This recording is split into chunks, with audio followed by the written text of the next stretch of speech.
லோகேஷ் கனகராஜ் என்பவர் திரைப்பட இயக்குனர் மற்றும் திரைக்கதை ஆசிரியர் ஆவார். 2017ஆம் ஆண்டில் மாநகரம் திரைப்படம் இவரின் முதல் படமாகும். 2020ஆம் ஆண்டு விஜய் மற்றும் விஜய் சேதுபதி வைத்து மாஸ்டர் என்ற திரைப்படத்தை இயக்கியுள்ளார். கமலை வைத்து விக்ரம் படத்தையும் தொடர்ந்து விஜயை வைத்து லியோ படத்தையும் இயக்கினார். இயக்குனர் லோகேஷ் கனகராஜ் LCU என்கின்ற யூனிவர்ஸை உருவாக்கியுள்ளார். இதில் கைதி, லியோ, விக்ரம் ஆகிய திரைப்படங்கள் அடங்கியுள்ளது.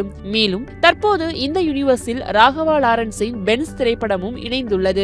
லோகேஷ் கனகராஜின் கதையில் பாக்யராஜ் கண்ணன் இயக்கத்தில் ராகவா லாரன்ஸ் ஹீரோவாக நடித்து வரும் திரைப்படம் பென்ஸ். இந்த திரைப்படத்திற்கு இளம் சென்சேஷனல் இசையமைப்பாளர் சாய் அபயங்கர் இசையமைத்து வருகின்றார். அது மட்டுமல்லாமல் நிவின் பாலி வில்லனாக நடித்து வருகின்றார். சமீபத்தில் தான் இதற்கான அறிவிப்பு வீடியோ வெளிவந்தது.